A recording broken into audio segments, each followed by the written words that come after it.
Welcome to WYCD Wicked. That stands for What You Can Do. Cat 67 Cat, hello. Welcome to another glorious morning in this rogue nation. As everybody probably heard with the chorus of phone buzzing, Trump uh, illegally invaded Venezuela last night and abducted their president. Now, you might think, whoa, is the U.S. up to its old tricks of abusing people that it considers to be in its zone of influence? No, no, not its old tricks. They're trying to do its old tricks, but they're doing it incompetently. You see, Trump doesn't seem to have had a plan to replace Maduro. He knows the excuses we used to give to invade places, but he didn't, read the full chapter in U.S. corruption. So, um, the people of Venezuela are now out in the streets simply demanding that the U.S. return their abducted president. What are we looking for in today's speech that Trump is going to give? We are looking for signs of dementia eating his brain. Stand by. Yeah, this is going to be his most. This is going to be his most coherent. It's the beginning of the month, so he's just had his injection of the Alzheimer's drugs that it appears that he's taking.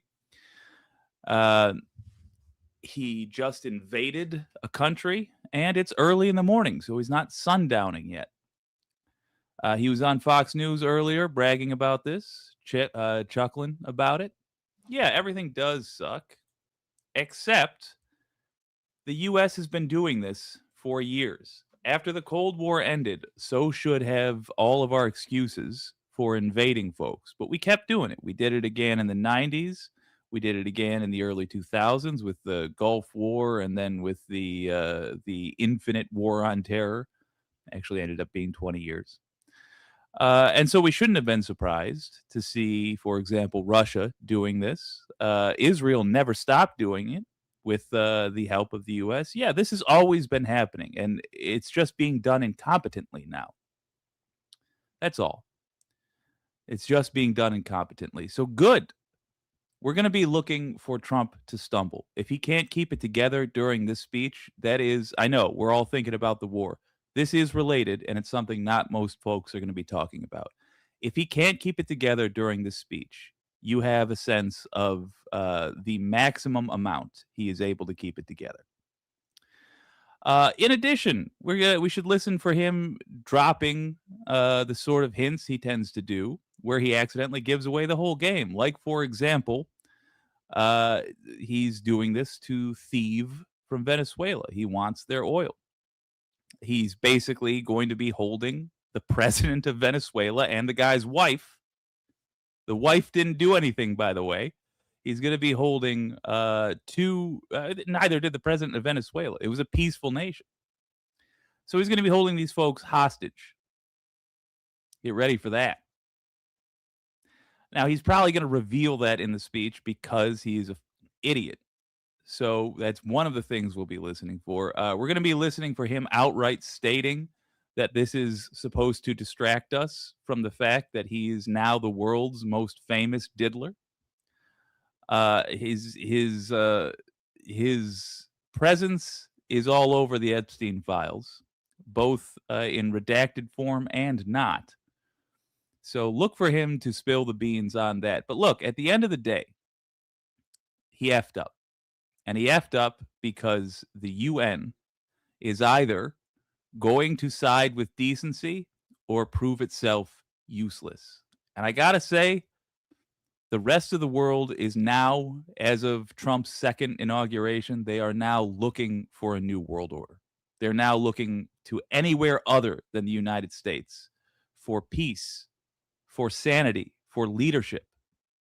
Countries like Ukraine are much more likely to lead the free world going forward. But what is clear is that they are going to have to aggressively work around us. At first, I'm expecting total neoliberal bitch made behavior from the leaders of Europe.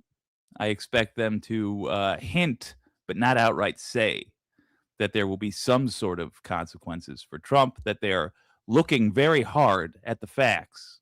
Nonsense like that.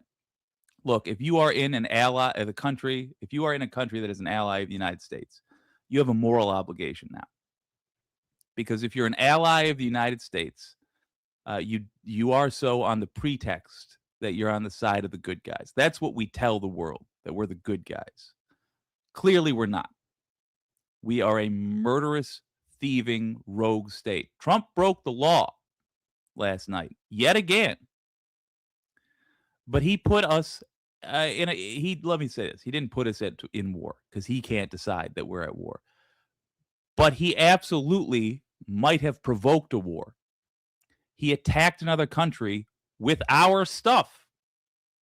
Those planes, those helicopters, those human beings, the bullets, the missiles, those aren't his. Those are ours. And they are not supposed to be unleashed without our permission. We did not give that permission. If you think it was the right thing to do, you should still be angry that you weren't consulted. Your representatives did not get to speak for you. Instead, the president just decided we're going to kidnap some people and kill some other folks. He didn't even do this crime competently. I can't stress enough the other end of that equation that the most basic moron understands is that when you take the old guy out of power, you have to have a new person to put in. Perhaps he didn't look up if there's such a thing as a vice president in Venezuela, but he did not cripple the country, as I'm sure he deluded himself into thinking he would. What he did instead, inspired them, unified them. He's made a leading voice against American imperialism. Fran Eep says, what can Congress do? That's a great question. 25th Amendment, for one, but just straight up impeach. This deserves an impeachment vote. And even if it doesn't get an impeachment vote, somebody must request it publicly and on the record. Your representatives, if you have a decent representative, I have already written mine. If you have a decent representative or not, just write your representative and expect them to represent you. Tell them that you want a vote to impeach. He has broken the law, and he used his office to do so. Now, apparently, he can't just be directly arrested, even though in a sane country that's what would happen. But what we can do is impeach him, remove him from office, and then try him for his crimes. Remove him from office. That is the correct answer. And I know we will not get that vote. It will not go through. It does not matter. It must be proposed. And it must continually be proposed every time he does something like this. He's going to keep doing this. This war might fizzle out. Venezuela might get their president back as Trump has his tail between his legs. He whimpers. This is not going to go well. This is not going to improve the United States' standing in the world. Even if they give tankers full of oil to the United States to get their president back, it's not going to be talked about like it was some clever negotiating tactic. He killed people. And he did so on a very obvious premise, a very obvious lie. Yeah, impeachment, good, Fran Eep. Impeachment vote is mandatory. And yes, he did this all on a blatant lie. First, he said it was about drugs. Then he attacked an oil tanker. Then he said it was about oil. Then he pardoned the president of another country who delivered literal tons of cocaine to the United States. It could not be more obvious. Venezuela President, this is from CNN, Venezuela President Maduro captured after U.S. strike and will face drugs and weapons charges. Again, that's for leading a country that Trump claims is exporting drugs to us. for being the leader of that country. Imagine for a moment that Canada kidnapped Trump because Trump is the leader of a country that has the Klan in it. Does that track? Well, you got Klansmen. You're a hate exporting country. I'm going to kidnap your president about it. Makes no sense. What we know, Maduro was captured. Venezuelan President Nicolas Maduro has been captured after a large-scale U.S. strike on the capital city of Caracas, according to U.S. President Donald Trump, who said more details will come in at 11 a.m. Eastern Time, a news conference. Trump told Fox News he watched Maduro's capture in real time, the tiniest little erection you can imagine, like a television show. Oh boy. I wonder if the pilots let him sit on their lap before they took off. What happens next? Trump said Maduro is aboard the USS Iwo Jima heading for New York. If you want to protest, go to New York, where he will face drugs and weapon charges in Manhattan federal court. What happens next for the country's governance is still being determined. Trump said, it's not our decision to make. Do you understand? We don't have the right to simply decide we don't like the leader of one country and then change it. If you are an American and you care about people being able to select their leaders, then you should care if one country tries to select leaders for another. That's un-American. As Venezuelan foreign minister says, Maduro remains the country's leader and demands his return. Damn right. All good people of America should also be encouraging other countries to utterly boycott U.S. goods, halt U.S. trade, hammer us with sanctions. And it will devastate this economy at a time when we can't handle it, frankly. Does not matter. There is right and there is wrong. Do not go about doing business with us as though we are anything but a rogue state. We are. The Trump regime must be out of power, and you all have to stop trading with us until he is in prison. It's that simple. About the operation, Maduro and his wife, Celia Flores, were dragged from their bedroom by U.S. forces during the raid, sources told CNN. Trump said some Americans were injured when a helicopter was hit during the operation. Good. Shouldn't have followed those orders, which was meticulously planned in secret starting in December. I mean that sincerely. I say this as somebody whose family was in the military. You have an obligation to disobey unlawful orders. Trump did not get approval from Congress to send troops to attack another country. He just didn't. Glad to hear that no U.S. troops died. Lots of Venezuelans died. They were murdered by those U.S. troops. If I could pick the troops or the people they murdered last night, I would choose that the troops died. Because they were the aggressors. And they ought to have known what they were doing was wrong. And if they didn't, then they shouldn't have been holding a gun. You all had an obligation to disobey those orders and you failed. I do not recognize you as a soldier who's fighting for my rights, as a soldier who I support, who has my permission to do anything that you did last night. You acted on Trump's behalf last night. So yes, if I could pick who died, I would choose the troops who did the attacking and not the innocent Venezuelans who were defending their home and their president. We got to get this guy out of power. He is a rogue dictator. Let's look at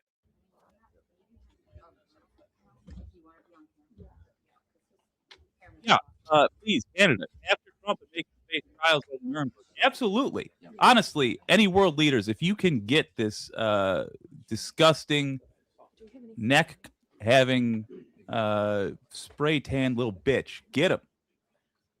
There should be an arrest warrant out for this guy in every civilized country, all countries on earth. Anybody that that recognizes international justice, that such a thing as war crimes exist, that unprovoked attacks are not what we allow anymore, every one of those countries should have an arrest warrant out for Donald J. Trump. He should not be able to leave the U.S. safely or stay in it safely.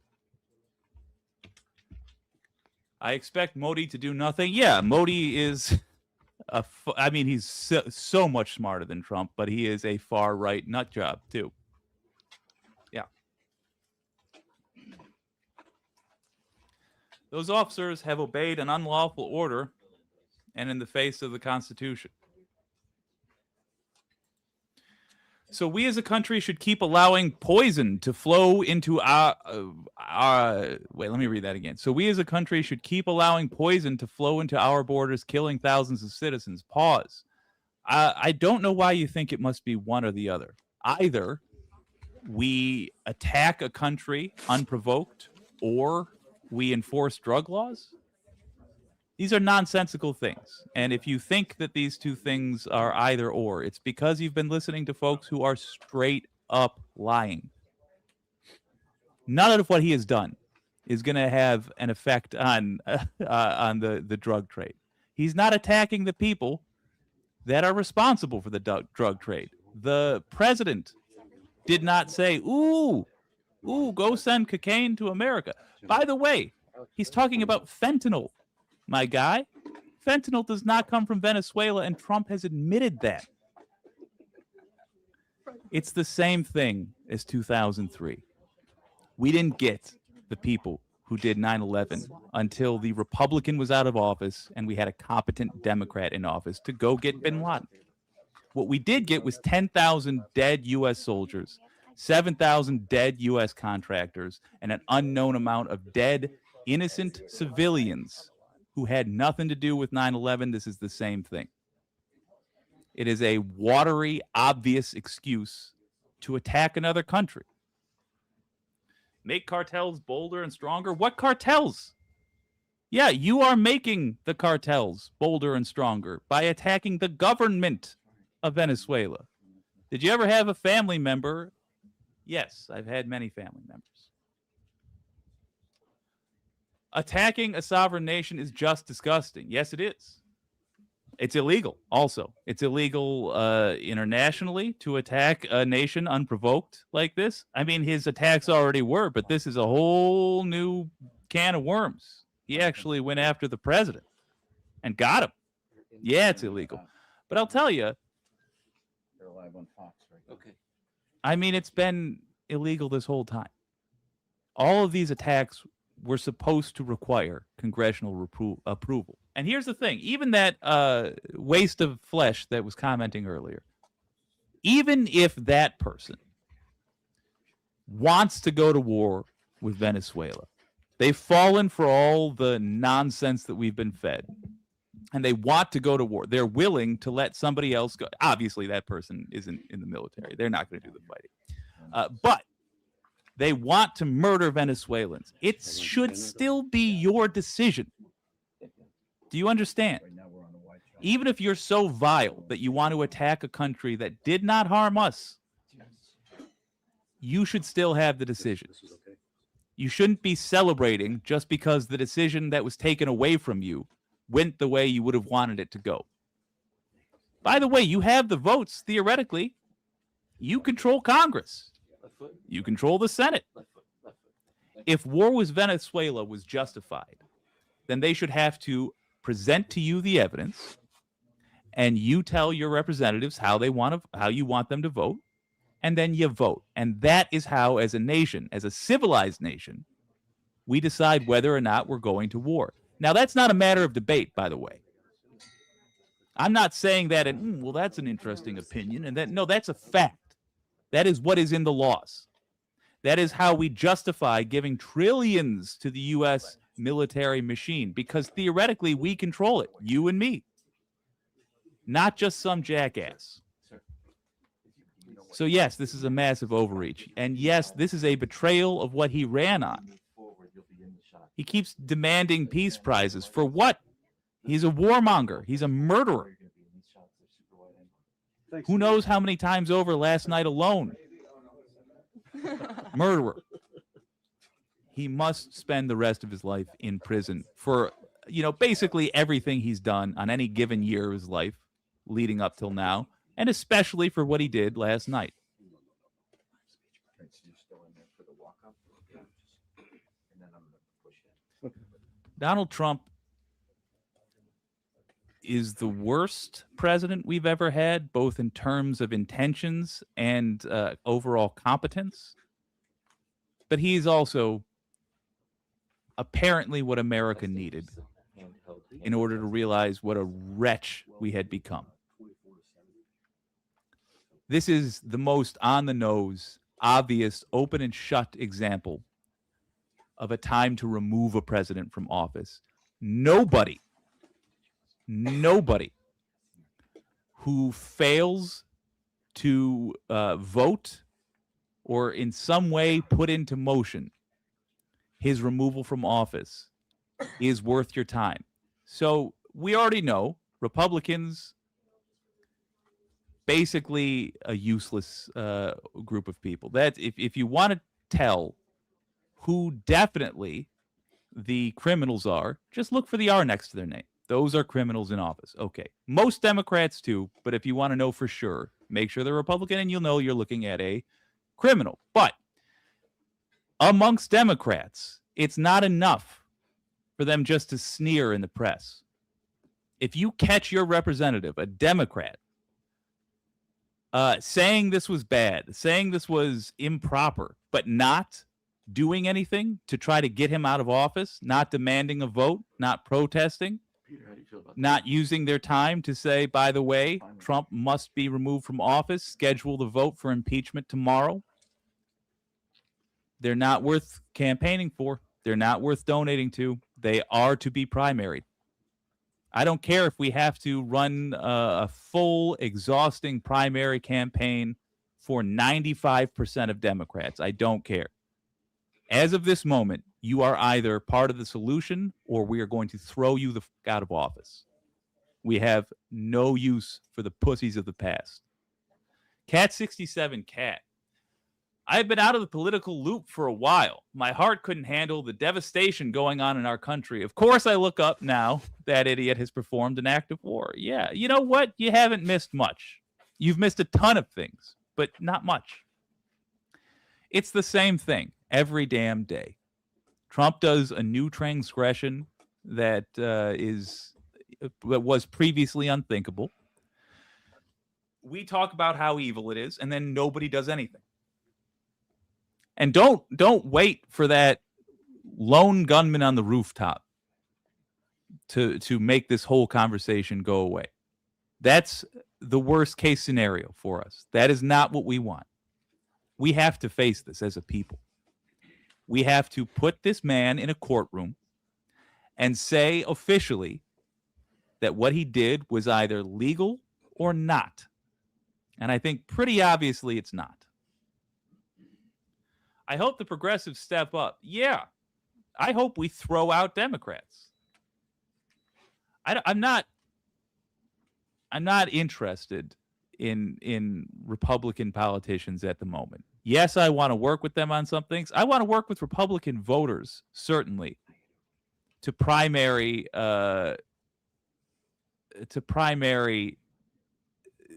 their own party, frankly.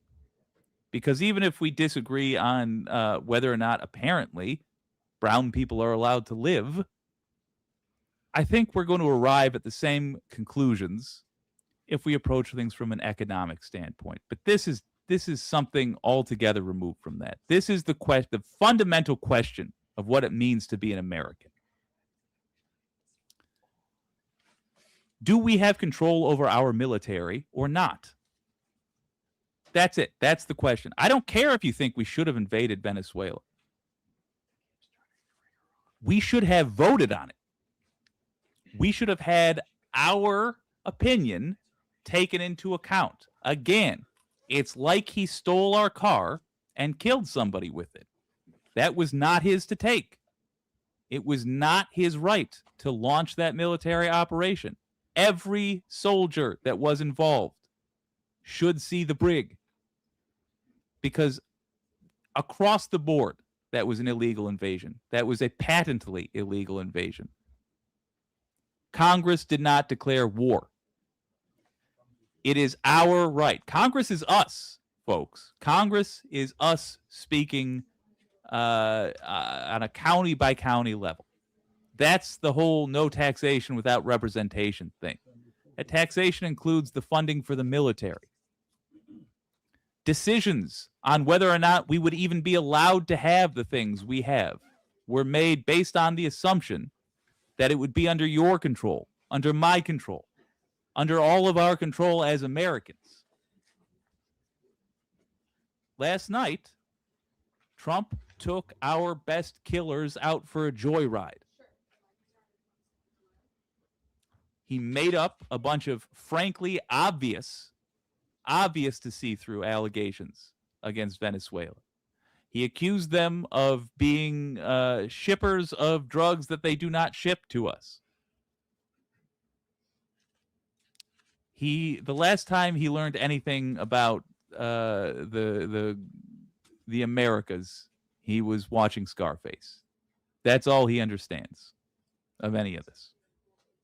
And for his voters, that's also all they understand. But at least I think his voters have some idea that they don't know. But don't trust Trump. He's saying he knows. He doesn't know. For example, last night after he abducted Maduro and his wife, he clearly thought he'd won, not understanding the very basic plan that the U.S. uses when we do these illegal regime changes. By the way, it's always been illegal when we've done them. This is more blatant. This affects our rights as well, not just the rights of people in other countries. But still, he effed up the very basic two-part plan. He did part one, get rid of the old guy. What's part two? Put in a new guy. Where's his new guy? Oh, he didn't think of that. Okay. Sort of like how with the tariffs. It's a two-part plan. First, you build up U.S. industry, and then you make outside industry more expensive. Except Trump never did the first part of that plan. He never built up U.S. industry. He just went straight to making everything else more expensive. It doesn't help us because it's nonsense, because he's not a bright human being. He wasn't at the sharpest he ever was in his life. At his absolute peak, he was just a little bit dumb. Now, I'm shocked when he doesn't dribble on himself. I'm sure he has himself in front of us a couple of times, and the diapers have just done a good job of at least keeping some sort of shape to his pants. But, yeah, I'm shocked that he doesn't drool directly on himself now. Not a bright person. Americans OD on drugs, says Pinkerbell, made right here every day. Are we going to drone the Sacklers? I mean, that I might get behind. Coup Pfizer? Explode every backwoods meth lab? The only reason drugs get sold here is because Americans want to buy them. Yeah. Bondi, of course, says Cat67Cat, will do nothing constitutional and go to court over this treasonous act. Yeah. I don't think this was a treasonous act. I think it was illegal, certainly. But point taken. This guy stole our stuff last night and used it to commit a murder. Multiple murders. And mass vandalism. He blew up buildings. He killed people. Apparently, a couple of U.S. soldiers got injured. There was a glowing skyline in Caracas as buildings were exploded with bombs you and I worked for. How many hours over the last year did you spend in a place that you didn't want to be for money? How many times did you go to some place that you can't effing stand, but you did it because you had to? A percentage of all of that time that you spent there, about 10% of all that time, went to pay for the tools of murder that were used last night, Thanks, Ilya. a percentage of all that time you spent at that place you didn't want to be over the last year, was taken away from you, because that was your pay that got automatically taken by taxes. It was taken away from you, and it was used to pay for a crime. It's not enough anymore to just say he's bad. You have to demand of your representatives that they act on that reality. This includes impeachment. They must be putting forward a vote for impeachment constantly, as this guy has no business being in office. From now until he's gone, anybody who's worth a damn must bring up impeachment over and over and over. This must not be ignored, and we must also make a trail for historians to follow. We need a clear series of votes, yes or no, for whether or not you stood behind this criminal, because then you can join him in prison. This does not end when Trump leaves office, by the way. This doesn't end until Trump is in prison or, his brain finally finishes boiling off. But even if he's in a vegetative state, we're going to try the vegetables. Because this guy committed murder with tools we gave to him. We let him have. And he took away your right to decide what happens with those things. Even if you're evil enough that you are willing to sign over the deaths of people you've never met based on loose rumors you heard from Fox News sociopaths. If you're so incredulous that you still trust that organization, even then, even if you would have said, go ahead, go kill these people, even then, there was still a crime done last night. It was for you to say, not for him to say. Well, let's listen to him talking about how he's just sacrificed the U.S.'s place as the leader of the free world. Do understand, remember, we are looking for how much he lets slip. He's probably going to try to stick to a script, but again, he is a fool, and he will accidentally say all the quiet parts very loud and directly into the microphone, and then repeat them, and then repeat it again, and then confirm that he meant the worst possible thing that could be interpreted from his words. I think it doesn't end until the entire Trump administration is out of office. I agree, but I do think that other countries have an obligation to how do I put this? Other countries, especially those who have coasted in the shadow of our evil, for example, England, Canada, countries run by neoliberals who have allowed us to be the worst, publicly the worst, well, they also benefited off of our plundering.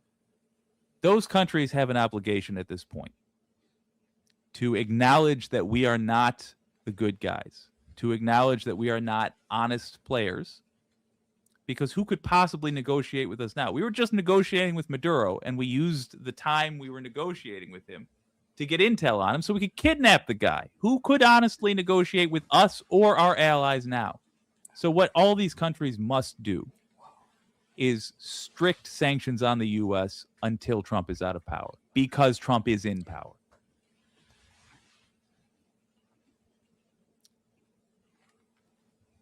That's simple. Hey, Bella Lugrisi, knock it off.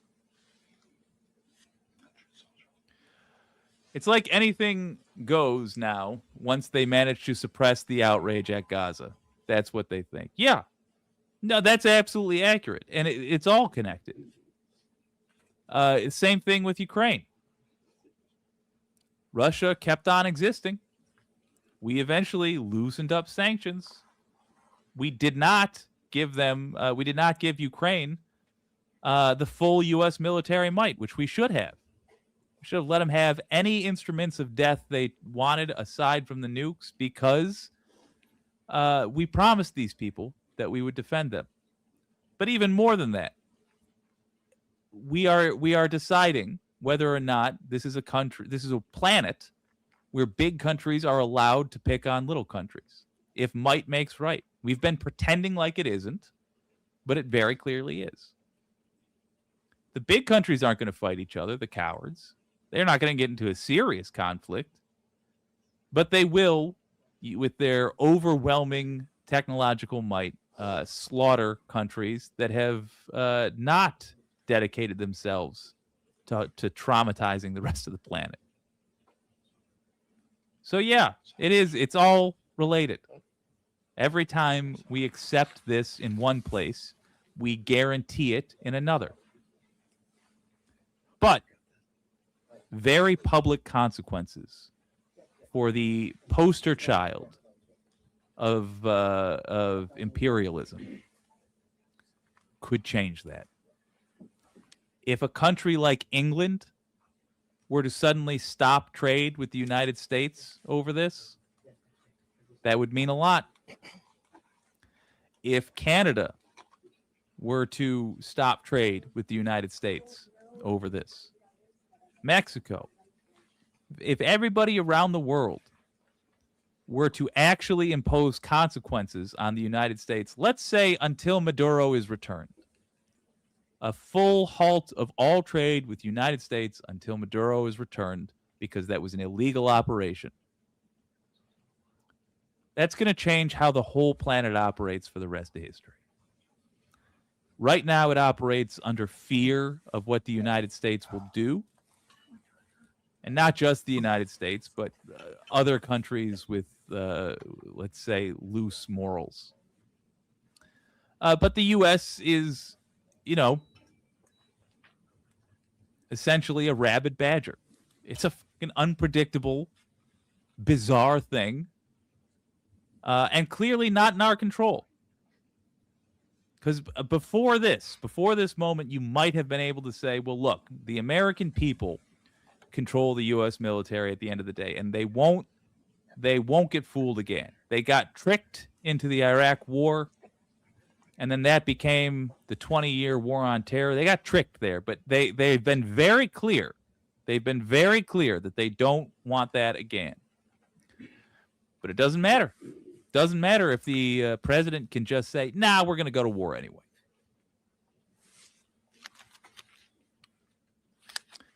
A lot of folks don't realize that this whole thing with the president being able to order limited strikes, that came about as a reaction to 9/11, which you will note is something that happened 30 years ago.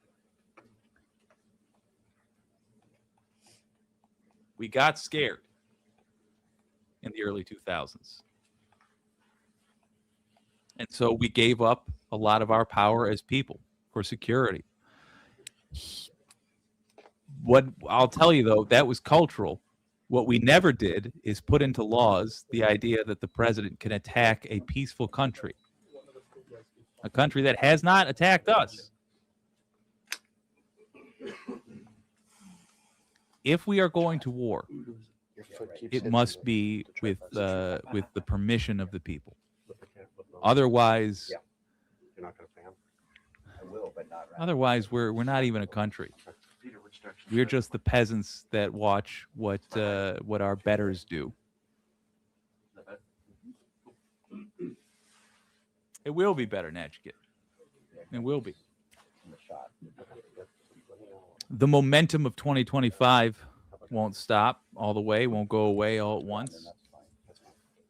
But this is all turning around. Believe it or not, this is turning around. Trump is acting desperate and crazy because he is desperate and crazy. He ran for the second time only because otherwise he was looking at the rest of his life in prison. He's still looking at the rest of his life in prison, assuming he doesn't end his life in the Oval Office, which is also a possibility. Again, he's doing this press conference early in the day. It's the beginning of the month. And he's just done a major event, which means he has presumably been preparing for this moment. In other words, this is going to be the most coherent he is physically capable of being. Watch how he acts. Watch how he acts. And understand this is the most together he's able to be. They will have him on a cocktail of whatever he needs. This is the most coherent he's going to be able to be. And just trust that later today, he's going to be less coherent. And you're going to get even more reveals. He's going to react to the reactions of this speech.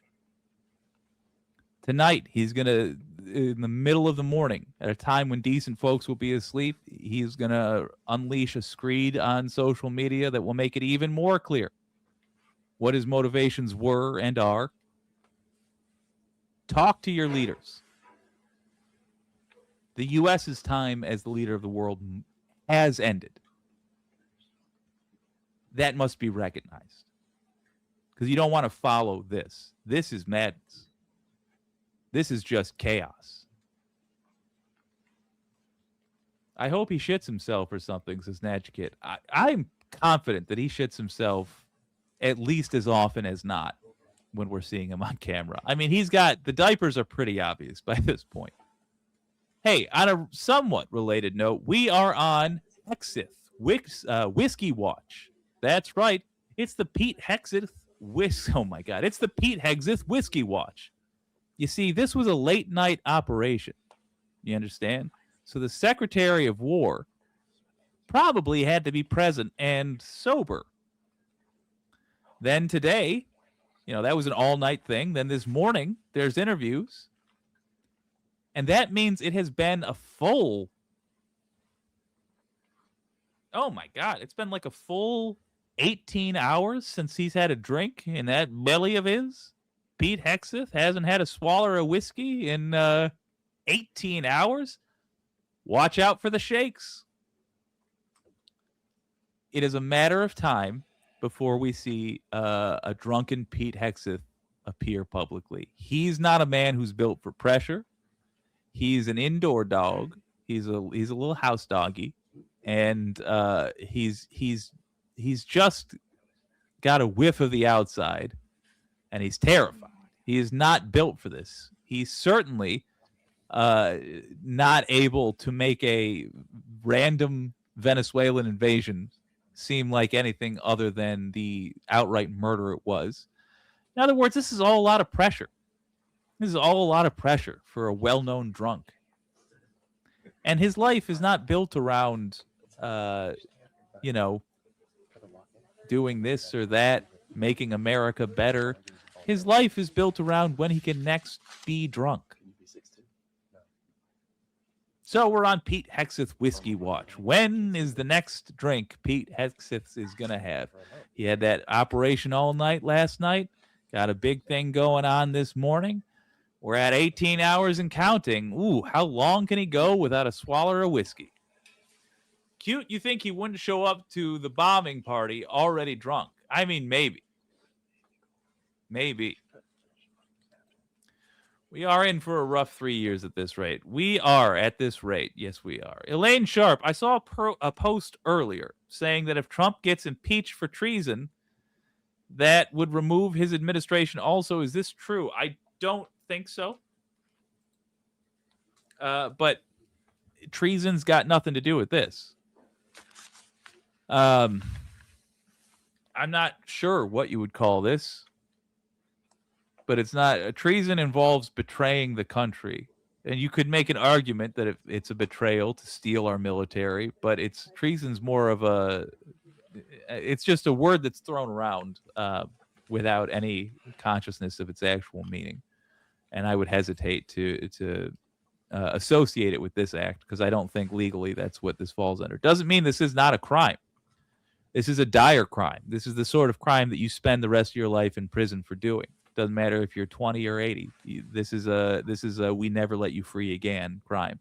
Because again, many people died last night. He murdered tons of people last night with bombs and bullets. He murdered people last night. You're about to see a murderer walk out onto stage and talk about the crime he did. And he's going to try to get people to praise him for it. And morons will. Vile people will praise him for it. And they'll burn in hell. They're not my concern right now. My concern is this and murderer who's about to come out on stage and brag about the crime he did. Make no mistake, it was straight up murder. We have the means, the U.S. military, and their apparent willingness to follow unlawful orders. That should alarm you. Then we have the motive. He said it in front of cameras. He said it multiple times. It is oil. He wants to steal Venezuelan oil.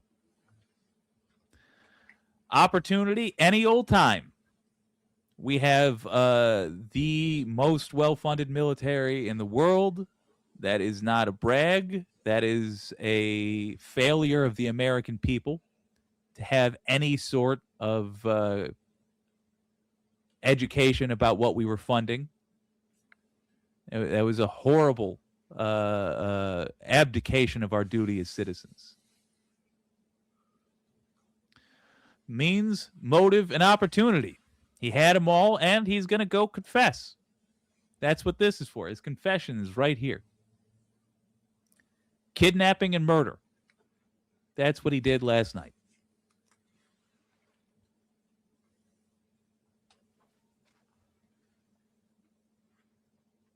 Don't get me wrong. I think he also did treason. Is a coup treason? He could do treason. That's entirely possible.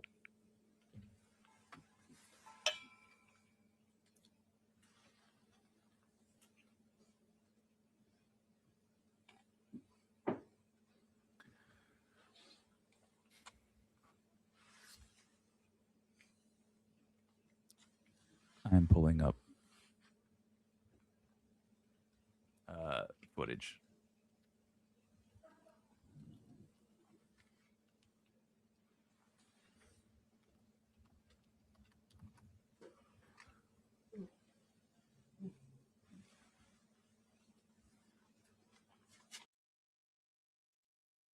The United States hit Venezuela with a large-scale strike early Saturday and said its president, Nicolas Maduro, had been captured and flown out of the country. Here's what to know. Multiple explosions and low-flying aircraft were seen in... Imagine for a moment. That's your town. You know, that's a city where people live. Do you understand? And it's on fire right now, based on a lie, we were told. Caracas in the early hours of Saturday morning. Appreciate you being here. Here's Late the confession. last night and early today, at my direction, the United States Armed Forces conducted an extraordinary military operation in the capital of Venezuela. Murder. Overwhelming American his military confession. power, air, land, and sea, was used to launch a spectacular assault. And it was an assault like people have not seen since World War II. Jesus It Christ. was a force against a heavily fortified military fortress in the heart of Caracas to bring outlaw dictator Nicolas Maduro to justice. This was one of the most stunning, effective, and powerful displays of American military might and competence in American history. And if you think about it, we've done some other good ones like the Again, this is the most attack on together his mind can Soleimani, be.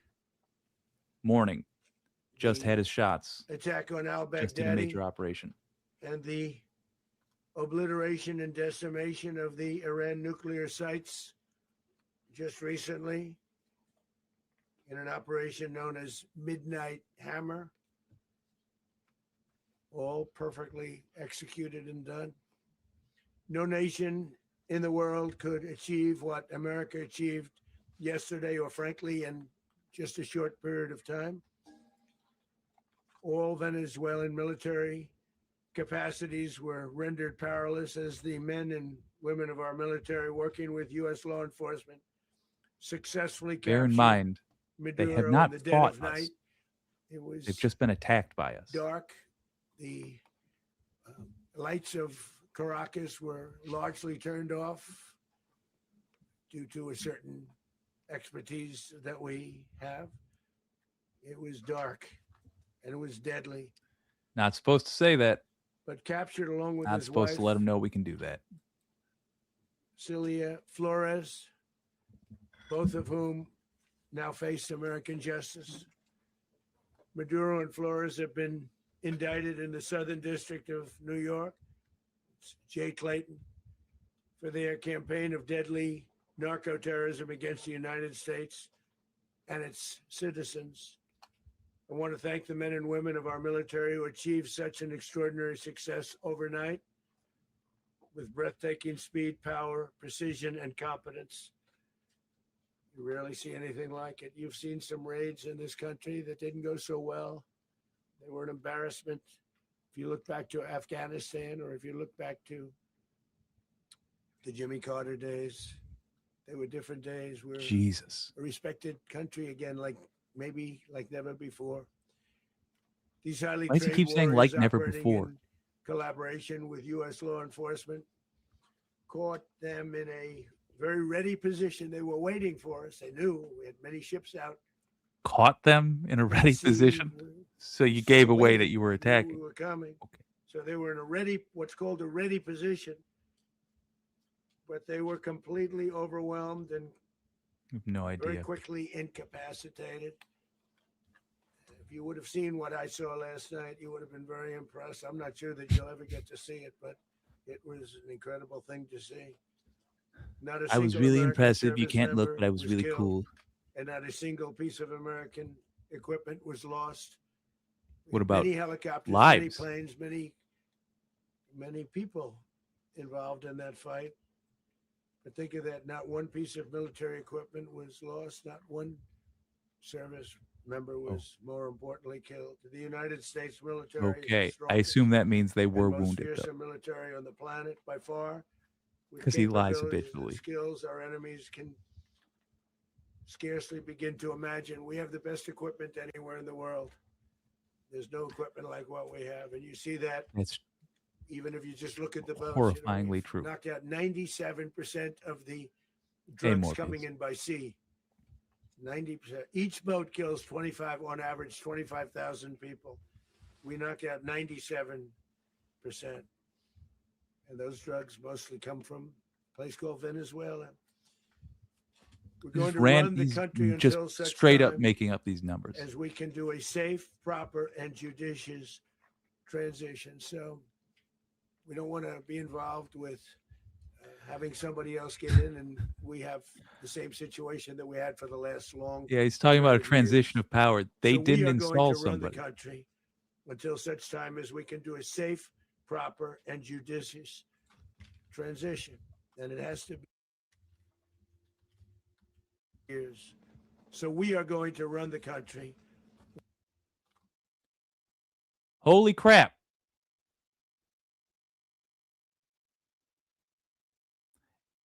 As always, it's so much worse than I thought.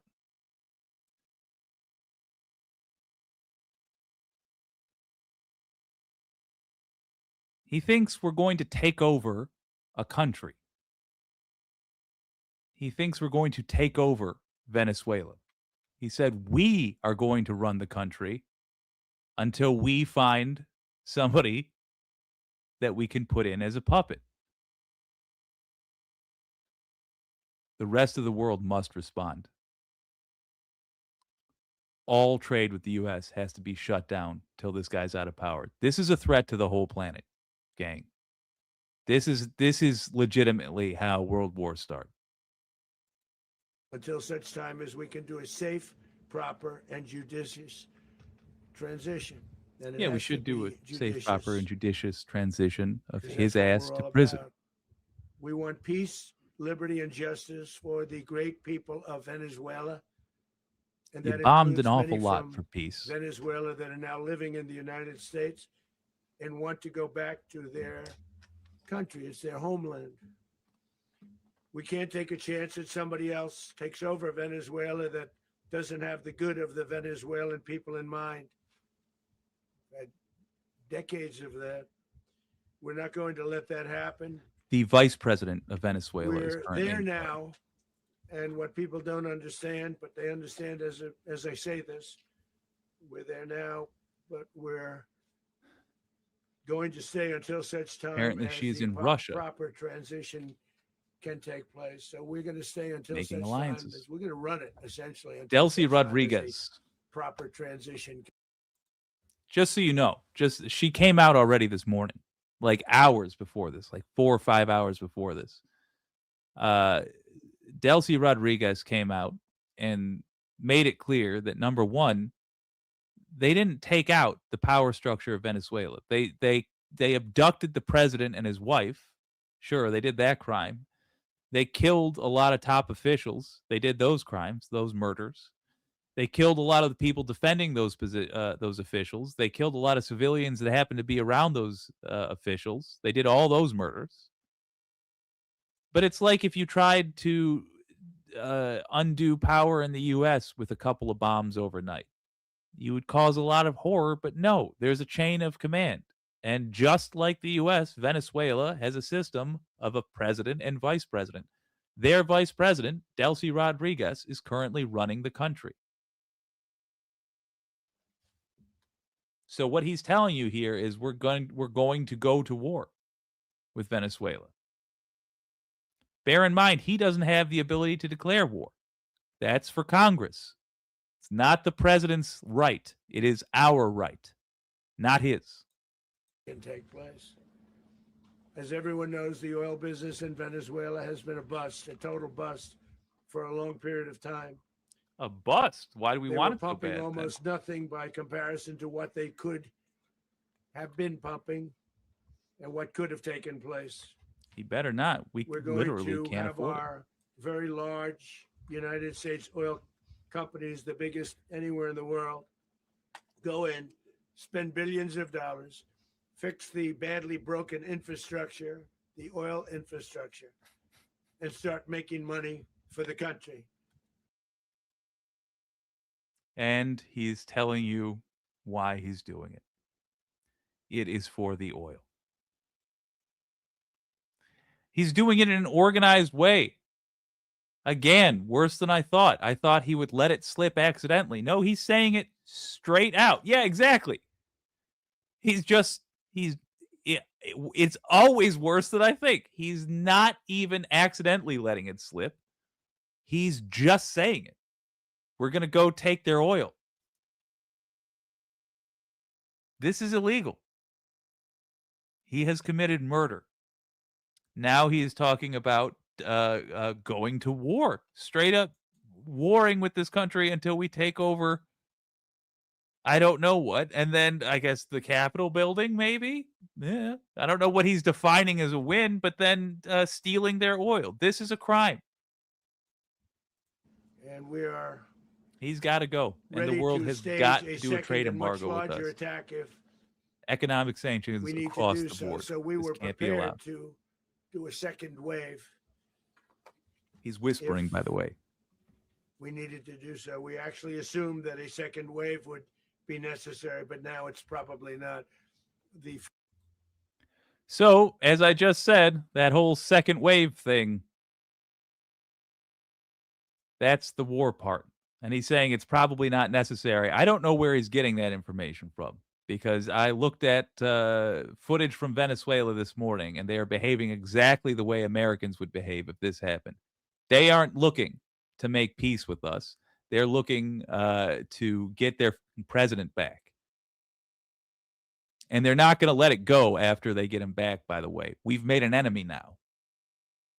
And we will have that enemy at least until that motherfucker is in prison. If he's merely taken out of office, like with an election or his time just runs out, then we've got a generational enemy. And they'll be right to hate us in the way they will hate us. if we allow this to continue. First wave, if you'd like to call it that. The first attack was so successful, we probably don't have to do a second, but we're prepared to do a second wave, a much bigger wave, actually. This was pinpoint, but we have a much bigger wave that probably won't have to do. This partnership of Venezuela with the United States of America, a country that everybody Probably won't wants have to do that to invasion. be involved with because Probably. of what we were Mission able to do and accomplish, will make the people of Venezuela rich, independent, and safe. And it will also make the many, many people from Venezuela that are living in the United States extremely happy. They suffered. They suffered. So much was taken from them. They're not going to suffer anymore. The illegitimate dictator Maduro was the kingpin of a vast criminal network responsible for trafficking colossal amounts of deadly and illicit drugs into the United States. As alleged in the indictment, he Oh, my personally God. oversaw the vicious I have to cartel look through that known indictment. as Cartel de la He was Soles, the elected president of the which country. flooded our nation with lethal poison responsible We can't for the just deaths of Accuse countless somebody of a Americans, crime the many, many Americans, and remove them hundreds, from office in thousands another over the country. years of Americans That's died crazy. because of him. Maduro and his wife will soon face the full might of American justice and stand trial What on is American his soil. wife? Maduro and his Right now, wife. they're What is he saying on a ship she they'll be did? heading to ultimately New York, and then a decision will be made, I assume, between New York and Go to New York to Miami protest. or Florida. If you all want But we to have, join my Patreon, I will use that money to People go to New where York. The overwhelming evidence of their crimes I will have be until the 17th. presented in a court of law. This And, needs to be dealt with. I've seen it. I've seen what we have. It's both horrible and breathtaking that something like this could have been allowed to take place. For many years after his term as president of Venezuela expired, Maduro remained in power and waged a ceaseless campaign of violence, terror, and subversion against the United States of America, threatening What not only our violence? people, When have you but the ever heard stability of the entire region. of Venezuelan Also, in violence? addition to trafficking gigantic amounts of illegal drugs that inflicted untold suffering and human destruction all over the country, all over, in particular, the United States. Maduro sent savage and murderous gangs, including the bloodthirsty prison gang, Tren de Aragua, to terrorize American communities nationwide. And he did indeed. They were in Colorado. They took over apartment complexes. They cut the fingers off people if they call police. They were brutal, but they're not so brutal now. And I just have to All right, so to be clear, congratulate our military. he's Pete, not discussing the everybody, and our legality of this. National That's a Guard. shock. It's a Apparently, job that they've done, whether probably it's in correctly Washington, assuming DC, where we have a totally that the safe people who supported city, him where it was one of the will most continue to do unsafe so. cities. Don't anywhere allow in the that to world, continue. frankly. And now we have no crime in Washington D.C. No crime in Had Washington, he the says. killing. We had the terrorist attack a few weeks ago. A Oh, little bit except of a that different terrorist kind attack, of okay. a threat, but we haven't had a killing Not in Black a long people. period of time, 6-7 but- months. We used to have two, on average, 2 a week This fucking in guy. Washington, our capital. We don't have that Okay, so he's anymore. rambling now about The crime. restaurants are opening. Everyone's happy. This is They're he's walking supposed to be their daughters, discussing they're walking why their we're going to war children, their wives. with they're walking Venezuela. Restaurants are opening. He's all talking over about crime in Washington, DC. cities. So I want to thank the National Guard. I want to thank our military, and I want to thank law enforcement. Been amazing.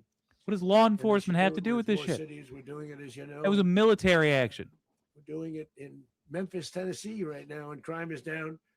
We just sort of started a few weeks ago, but crime was. is down Now he's just rambling. 77%.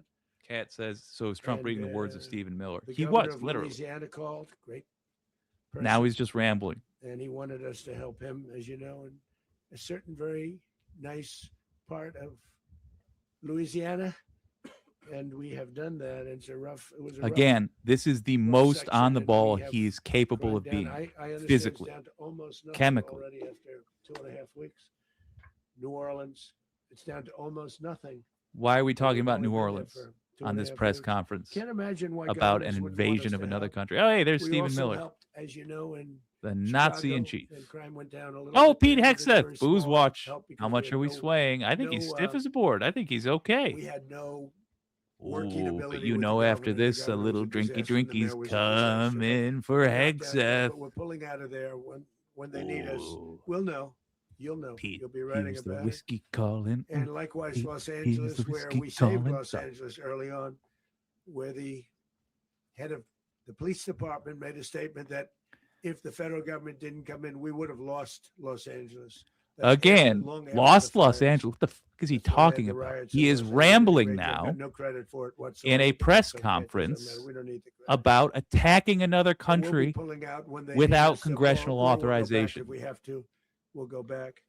He's But not we even did a great addressing job in the need for various cities. congressional But authorization. the place that we're very proud of is Washington, D.C., because it's our nation's capital. He's just We took it rambling. From being a crime. Does he know that that's to weird? being one of the safest cities in the country. Is he hoping that that's going to But the distract gangs us? that I'm not they even said going to raped, bother listening to all this tortured crap. and murdered American women and children. They were in all of the cities I mentioned to threaten an American citizen or anybody from Venezuela. There will no longer be threats. For years, I've highlighted the stories of those innocent Americans whose lives were so Back to the heartlessly script, robbed by thank this God. Venezuelan terrorist organization. Really one of the worst. One of the worst. They say the worst. Americans I will like agree with you. 12-year-old Stop. Jocelyn Nungari from Houston. Beautiful. I will block Jocelyn you. I don't want to, but I Nungari, will. What happened to her? All right.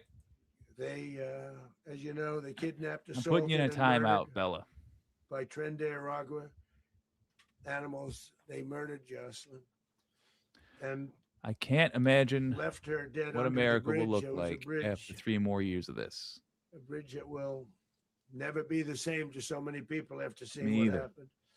As I've said many times, the Maduro regime emptied out their prisons, sent their worst and most violent monsters into the United States to steal American lives. And they came from mental institutions and insane asylums. They came from prisons and jails. The reason I say both, they sound similar. Actually, prisons, a little bit What is more. he talking about? A little bit more hostile, a little bit tougher. A mental Jesus institution isn't as tough as an insane asylum, but we got them both. They sent from their mental institutions. They sent from. Okay, their so he's jail talking about prisons. They broadly were drug dealers. immigration now, They were drug kingpins. They What does sent that have to everybody do bad into the United States? with attacking another country. No longer, and we have now a border where It's not nobody related to gets through. Venezuela. In addition, Venezuela unilaterally seized and sold American oil, Can't even say the American name. assets, and American platforms, costing us billions and billions of dollars. They did this a while ago, but we never had a president that did anything about it. They took all of our property. Case in point, he just our said they property. did this a We while built it. ago. So And, he's picking we a never had gripe from the president that past. By the decided way, to he's do lying anything about the it. facts Instead, there, they but fought wars okay. that were He's 10,000 picking an miles away. issue that is long We since built passed. Venezuela oil industry and with doing American violence over talent, about it drive, last and night. skill, and the socialist regime stole it from us during those previous administrations, and they stole it through force. This constituted one of the largest thefts of American property in the history of our country. Considered The largest balls theft of on this property in guy. the He history of just our country. stole an oil tanker. Massive oil infrastructure was taken like we were babies, so we didn't do anything about it. I would have done something about it. But you weren't America will there. never allow foreign powers to rob our people or drive us back into. Imagine for a out of moment our that own Native hemisphere. Americans That's what they just did. decided, you know what? Furthermore, under the now The U.S. deposed government dictator stole from us. Maduro, We're taking all the Venezuela land was back. And they just start increasingly hosting killing foreign adversaries in our folks region who and acquiring live menacing on land that offensive was weapons that that's in threaten America, US just anywhere they see. interests and lives. And they used those weapons last night. They used those weapons last night, potentially in league with the cartels operating along our border. All of these actions were in gross violation of the core principles of American foreign policy, dating back Oh my more than God. 2 centuries. So he's so And, transparently self-conscious anymore. about this stuff. All like the way core back, principles of dated American to foreign the policy. Monroe Doctrines. Here And we the go. Monroe Doctrine A is phrase he learned big deal, recently. but we've superseded it by a lot, by Supersede. a real lot.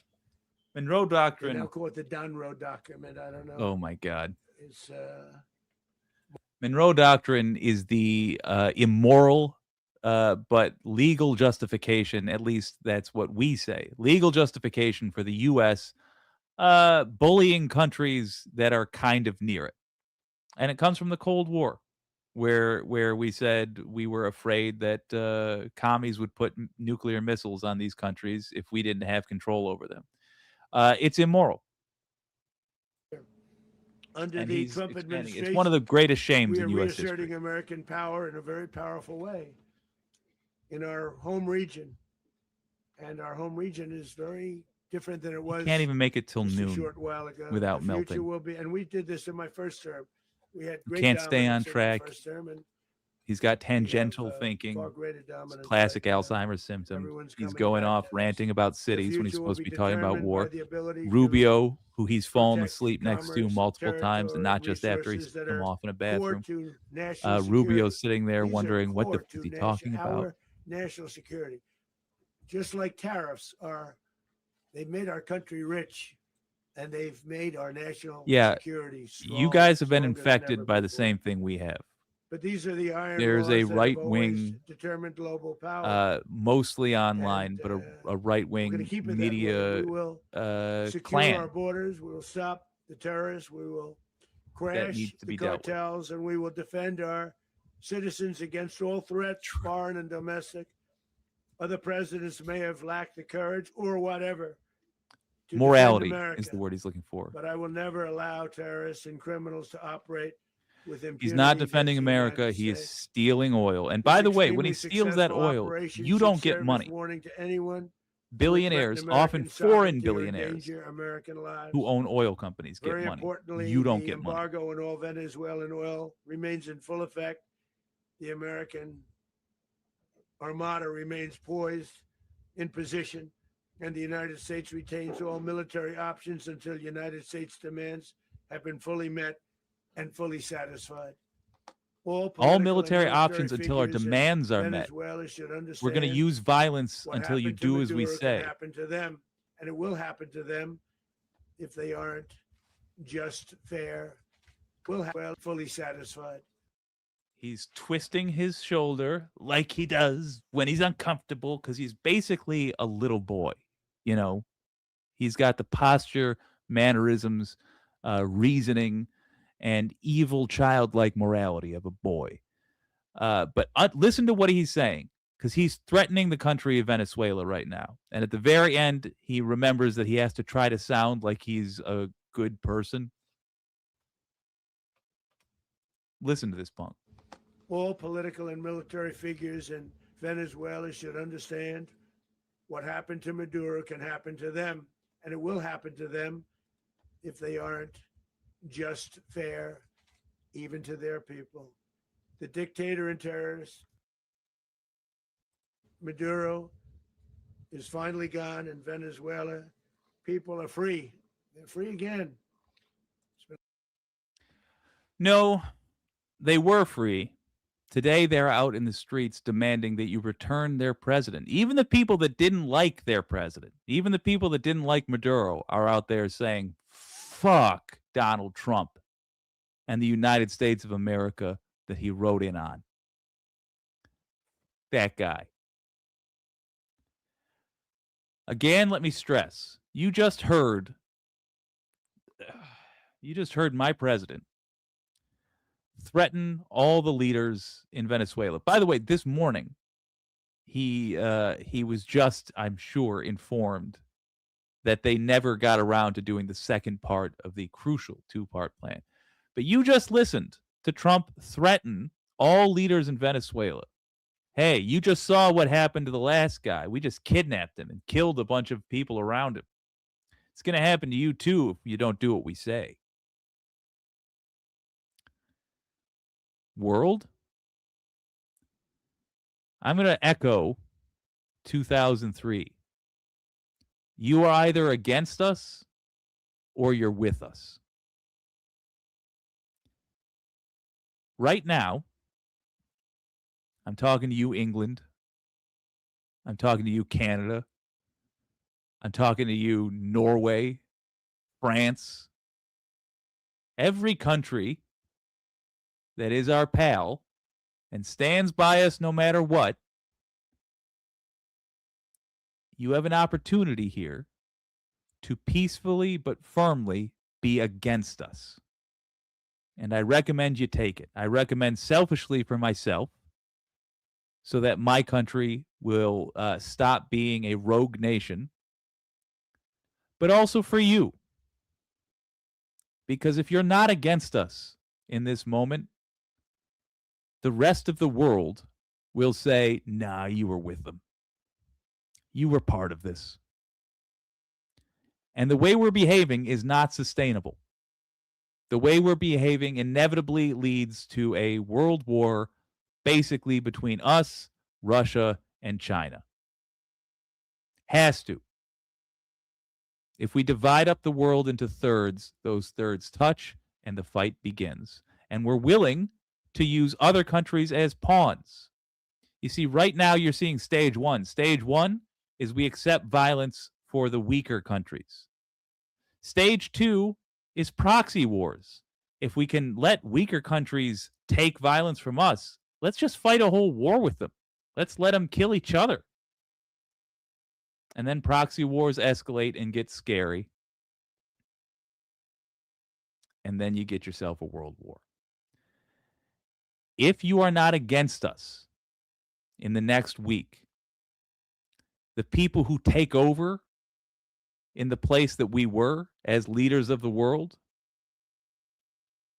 will deem that you were with us. And that will be damning. Your spot on the world stage, your cultural importance, your soft power, and as a result, eventually your hard power will all be deeply impacted. Now's the time for you to be leaders.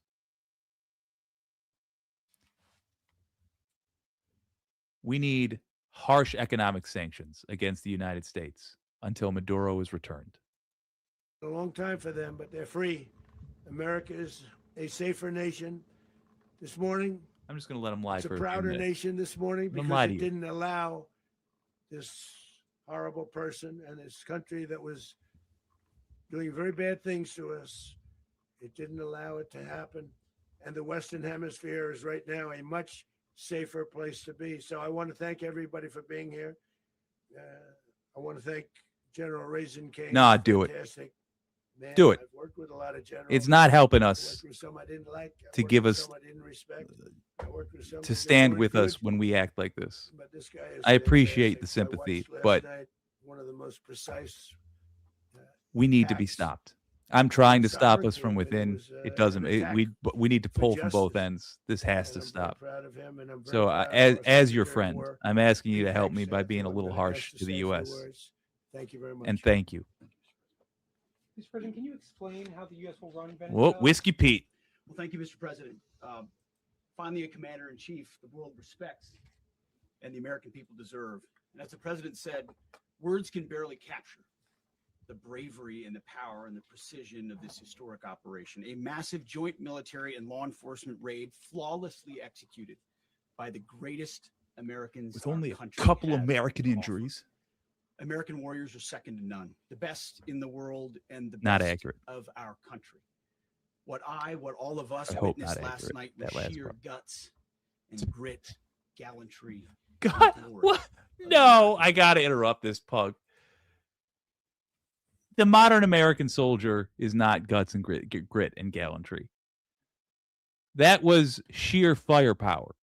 That was a massive unfair advantage. That was a country with a larger population and an obscene military budget, hammering civilian targets with missiles. That wasn't guts, grit, and gallantry. And I'll state it again, what I said at the top. I wish I could take every single bullet from the paths to the skulls of the civilians that they were going to last night and turn them around, reverse them, and put them through the skulls of the soldiers that were firing them, because that was an attack on innocence. And I don't care what country you're from. If you attack innocence, you deserve death. I'd prefer nobody dies. But if I had to choose, I would choose the perpetrators of that attack. All of those soldiers had a moral and ethical obligation to disobey their orders last night, and they didn't. They also need to be punished in a court for that behavior. And the top person who needs to be punished is sweating above a microphone right now. I have a feeling that sweat is about 20 proof. I'm simply humbled by such men, and I tip my hat to our chairman, Dan Raisin Kane, and all those Americans who stood watch last night. Our warriors my are God. the elite of America, and again, President Trump has your back. No other country on planet Earth, and it's not even close, could pull this kind of operation off. And no other president Trump has just ever took away shown this funding for kind of military leadership, housing. He does not have your courage, back. and resolve, the most powerful combination the world has ever seen. As the president said, our adversaries remain on notice. America can project our will anywhere, anytime. The coordination, the stealth, the lethality, the precision, the very long arm of American justice, all on full display in the middle of the night. Nicolas Maduro had his chance, just like Iran had their chance, until they didn't and until he didn't. He effed around and he found out. President Trump is deadly serious about stopping the flow of gangs and violence to our country. Deadly serious about stopping. No, he's clearly not so serious that you can actually curse. Look, there's sort of an unwritten rule about cursing when you're talking about war. If you're going to talk about war and say a curse word when you're doing it, because you're just so passionate about what you're talking about, that is not a time to self-censor. That is not a time to do a half measure. You don't say F around and found out. If you're going to say it, because you're talking about the lives you just took, remember, those two fuckers up there, those two just killed people. So if they're talking about it, if they're the ones giving the message, they don't get to joke about it. You should say they fucked around and found out. But it really wouldn't make sense to do that, would it? Do you want to know why? Because he's the Secretary of Defense. And he's not supposed to be a child. He is acting like a frat boy.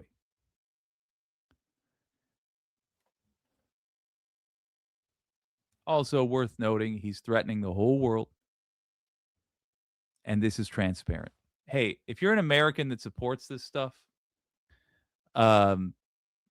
you should know that the world does not respect you. How could they? If you're an American that has any respect for either of the two folks up there on the press conference, you should know that the whole rest of the planet just does not take you seriously. Because anybody with like any seriousness at all to what they do, to their opinion, they see right through this stuff. And we're giving you, I don't know if it's giving you the benefit of the doubt to say that you don't get it, because then at least you're not evil, or you do get it and you're playing along with them, because then at least you're not dumb. But you're either dumb or you're evil, and I'm sorry. But that's the case. Now, hey, I'm dumb. You can get over being dumb with enough education. If the problem is that you're evil, you need to put this stuff down and go find purpose in life. But don't get involved with this, because this is not something that evil people should be in control of. You don't need to be, by the way. If you're evil and supporting this stuff, you're not actually helping yourself. The whole good evil thing, it's a measure of generally how much good, net positive you bring to the world. And this was not helping you. The flow of drugs and poison to our people, deadly serious about getting back the oil that was stolen from us. Okay. So again, drugs are the excuse that they're using to steal oil. That's not our natural resource. I don't know how they're stealing their own oil from us. What are they talking about? Our companies that were over there doing what? Taking their natural resource that's not ours? They can do as they please with their own natural resources. I don't care if you don't like the deal we got. You don't have a right to murder over it. These people murdered last night. Trump's eyes have been closed for a while. Let's see if he's asleep standing up. Deadly serious about reestablishing American deterrence and dominance in the Western Hemisphere. This is about the safety, security, Sleepy freedom, Trump. and prosperity of the Sleepy American Trump. people. This is America first. Sleepy. This is peace through Sleepy strength. Trump. And the United States War Department. Oh, swaying. Yeah, he's falling asleep standing up. Welcome to 2026. And under President Trump, America is back. I'd like to welcome Noted now Elaine. our Chairman Raisin Kane, to give a few more details about the operation. Mr. Chairman. This guy, another person Thank you, who belongs in thank you, prison. Mr. Secretary. Thank you, Mr. President, and good morning. Last night, on the order of the President of the United States, and in support of I a request from the embarrassed Department myself, of Justice, disgraced as the myself and President the said, United States. military conducted an apprehension mission in Caracas, Venezuela, to bring to justice two Look at indicted Trump. persons, He's Nicolas falling and asleep, Cecilia Maduro. standing up. This operation, known as This Operation is Absolute the Resolve, was discreet, absolute precise, most and on the conducted ball he can during the possibly darkest be. hours of January 2nd, And he's falling was asleep. The culmination of months of planning and rehearsal, an operation that frankly only the United States military could undertake. What I'd like to do this morning is talk to you through Sleepy. some of the preparation and the Sleepy details Trump. without compromising any of our tactics, techniques, and procedures. There is always a chance that we'll be tasked to Jesus. do this type of mission again. Our interagency work began months ago. Heavy and reflects eyelids. Decades of experience of integrating Eyebrow complex air, raise. ground, space, and maritime operations. While the past 2 decades have He's honed the had skills his of our eyes special closed operations forces, for this most of particular this guy's speech. mission required every component of our joint force, with soldiers, sailors, There you go. airmen, There you go. Marines, and Guardians Oh, just a working in little unison squinty. with our intelligence Little agency squinty. partners No, and law I'll keep him enforcement up. Little, teammates in an let me look over unprecedented here. operation. We Little leveraged squint our and then unmatched just a little intelligence sleep. capabilities Sleepy and our Trump. years of experience in hunting Sleepy Trump. terrorists. And we could not have done this mission eh, without the incredible work by eh, various intelligence agencies, Sleepy Trump. including the Eh, CIA, I'm back. NSA, I'm awake. and I'm NGA. awake. We watched, Yeah. we waited, Sleepy prepared, Trump. we remained Sleepy. patient Eh? and professional. Eh. This mission was meticulously Sleepy Trump. planned, drawing lessons from decades of missions over the last many years. Many missions over This these evil last many fucker. years. This was an audacious operation that only the United States could do. Oh and God! it required Please, the please, utmost please of fall! Please precision fall! Please fall! and Please fall! integration within our joint force. And the word integration does not explain the sheer complexity of such a mission. An extraction so precise, it involved more than 150 aircraft launching across the Western Hemisphere Jesus in Christ! close coordination, all coming together in time and place to layer effects for a single purpose. Again, this was a peaceful get an country. This was a interdiction country force not into attacking us. And downtown he just admitted we Caracas sent while 150 maintaining aircraft the element of after them. tactical surprise. Yeah, Failure of we one tactical component of this surprise. well-oiled machine We have sucker endangered punched the a entire peaceful mission, country, and and we used failure is 150 never an planes option to do it. for America's joint force. Jesus Those in Christ! the air over Caracas last night were willing to give their lives for those on the ground and in the helicopters. They didn't have to, because Let me talk a obviously little we bit have an about the insane preparation. advantage. After months of work by our intelligence, You know, when they don't teammates see to us coming find because Maduro they weren't and attacking us, and we hit understand them with how he 150 moved, where airplanes. he lived, But they were willing to where give he their life, traveled, hypothetically. what he ate, what he wore, what were his pets. Sleepy In early Trump. December, Eh? our force was set Sleep, pending a series of Eh? aligned events. Key sleepy was Trump. choosing the Little right sleep. day to No, I minimize don't the know. I'm potential on for camera. civilian I'm harm on camera. and Yeah, maximize make the it. element of surprise Yeah. and minimize the harm to the indicted personnel. So Sleepy. as the president said, they could be brought to Wait. justice. I'm the president. And as the Yeah. president said earlier today, weather Mm. in Venezuela is Mm. always a factor this time of Mm. the year. And over the Sleepy weeks through Trump. Christmas and New Year's, the men Little and women of the sleep. United States military sat Little ready, sleep. patiently waiting for the right triggers to be met and the president to order us into action. Last night, the weather broke just enough, clearing a path that only the most skilled aviators in the world could maneuver through. Yeah, they're gonna try to Ocean, turn it into military mountain, porn. low I don't cloud care sailings, if they're when skilled and tasked awesome. with That a was a mission, crime. this That was murder. organization We does didn't not have the quit. right. Congress didn't At declare war. 10:46 And you p.m. know Eastern who time took last away night, the our president right to ordered the choose United States if military to move forward if with we this were going to mission. use our He military? said to us, and we appreciate it, Mr. This fucking President, good clown luck and who Godspeed. can't stay And awake those through his own words were press conference. transmitted to the entire joint That's the force. dude. Over the course of the night, aircraft began It's illegal. launching from 20 different bases on land and sea across the Western Hemisphere. In total, more than 150 aircraft, All right, enjoy. bombers, Watch fighters, sleep intelligence, through his own reconnaissance, surveillance, declaration of rotary his wing own were in the air last admission night. to his crimes. Thousands and thousands of hours of experience were airborne. Talking Our about how youngest they crew member was premeditated 20, these murders. and Enjoy. our oldest crew member was 49, and there's simply no match for American military might.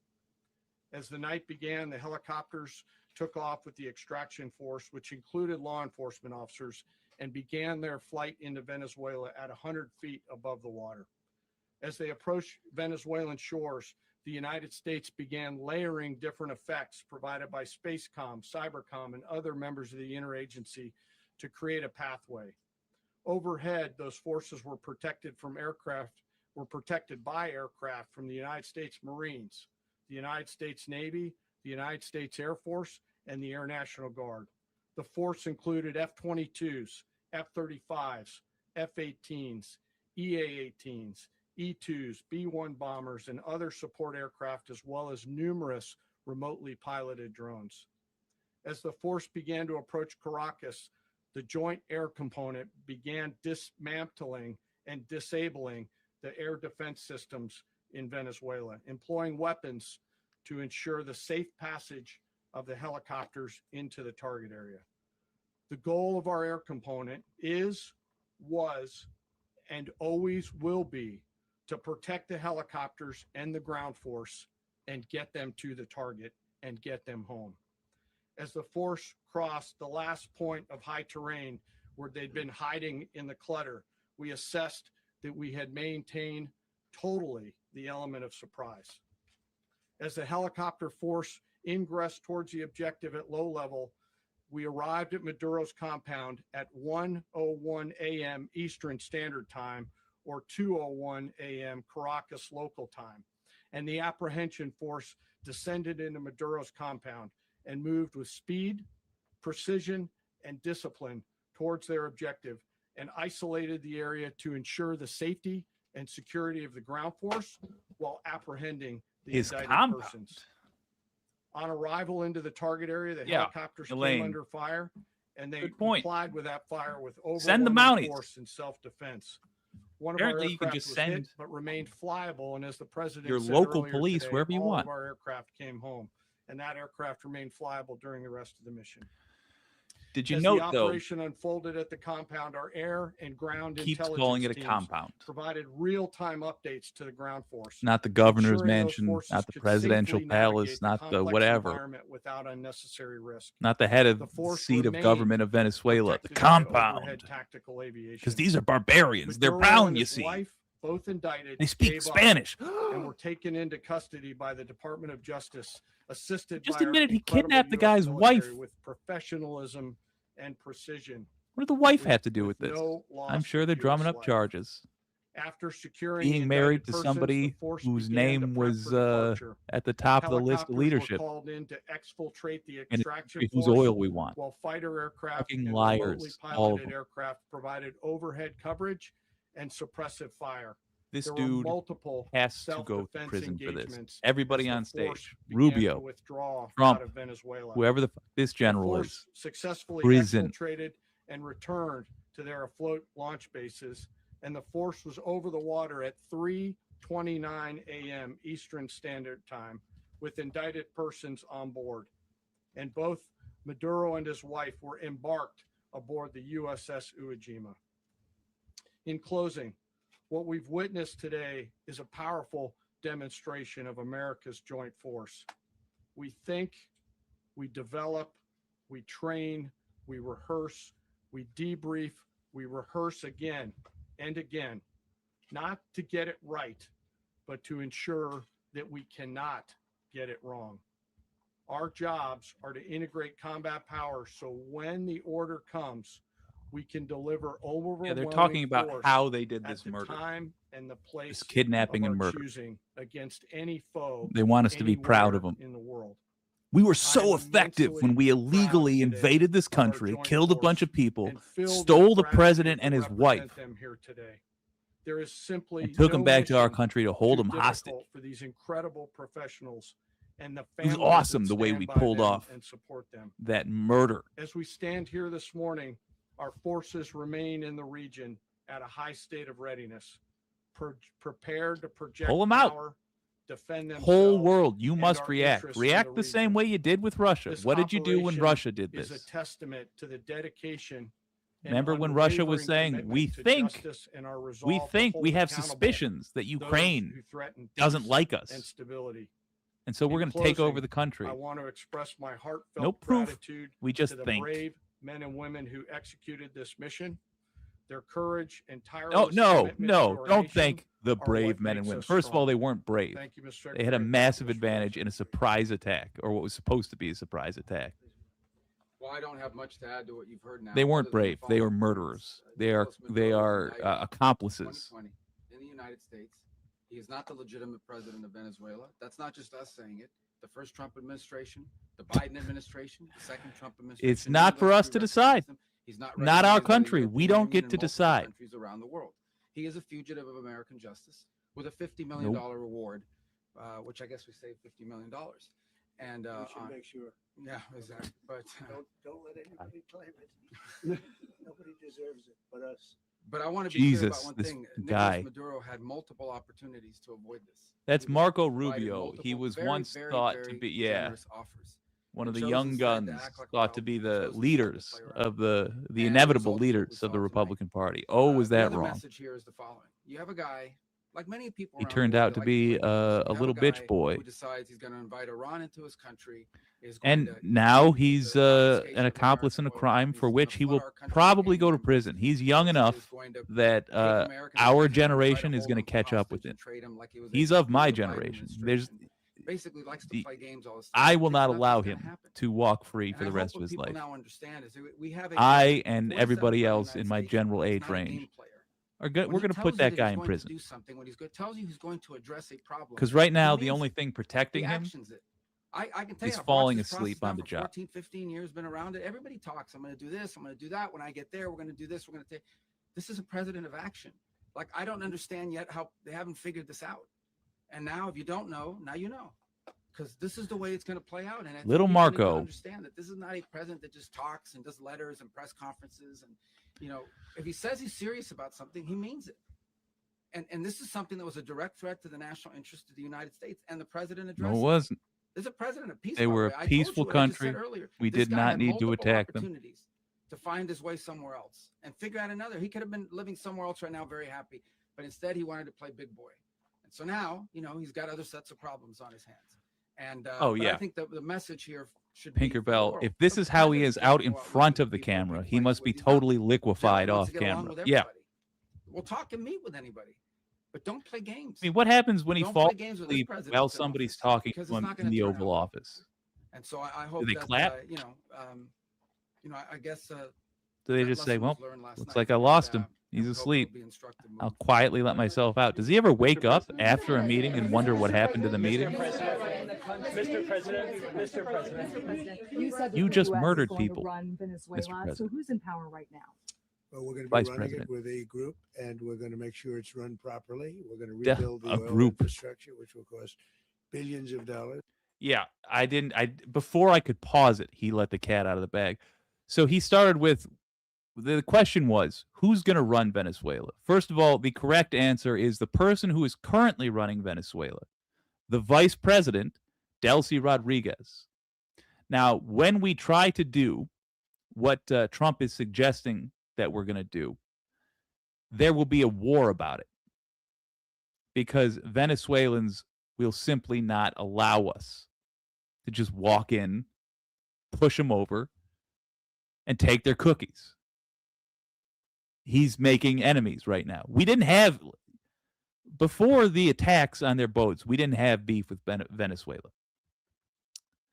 Now we're going to have some real problems. Like we are going to have to demonstrate that we will not continue behaving the way we have in order to normalize relations. In order to just go back to regular old relations, we're going to have to change in a tangible way. Like we can show receipts, as in he's in prison. But he said, who's going to be in charge? A group of people. And before I could even pause it to tell you that group of people will be oligarchs, he began to let the cat out of the bag. The people who are interested in oil.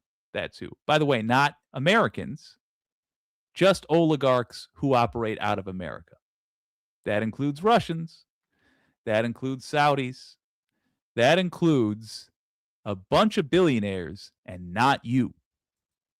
But he used your military, the one you pay for and you're supposed to control. He used your military to try to make this happen.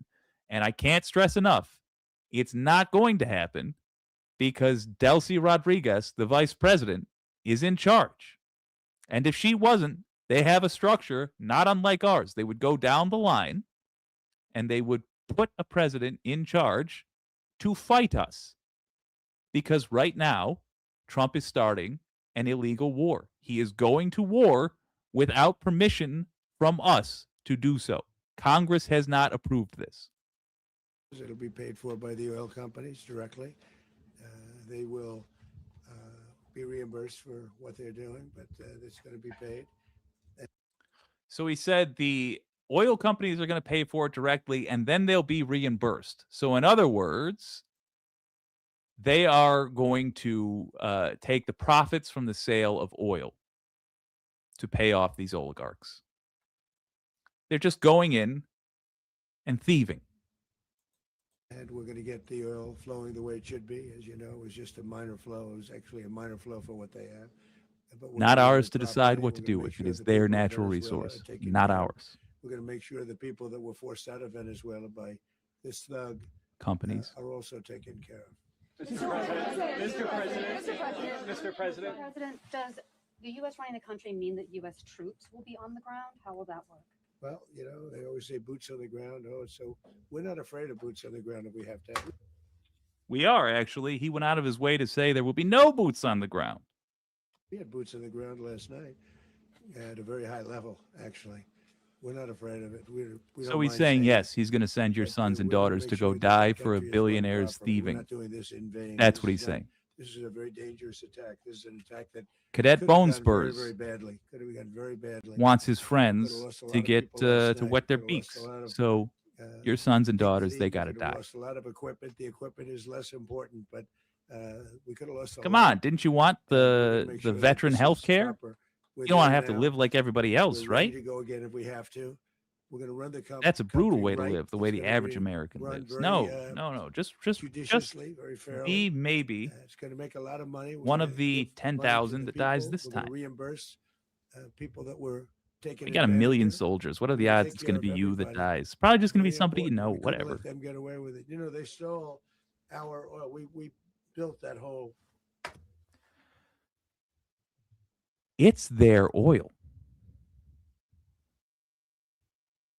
It's theirs.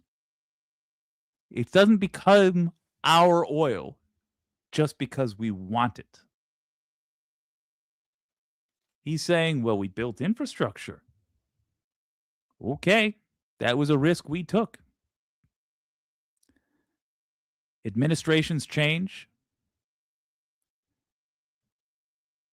It never ceased being located in Venezuela. We never, ever have a right to another country's resources. And we cannot allow ourselves to establish this as a precedent, because at that point, it's a free-for-all. This is an obvious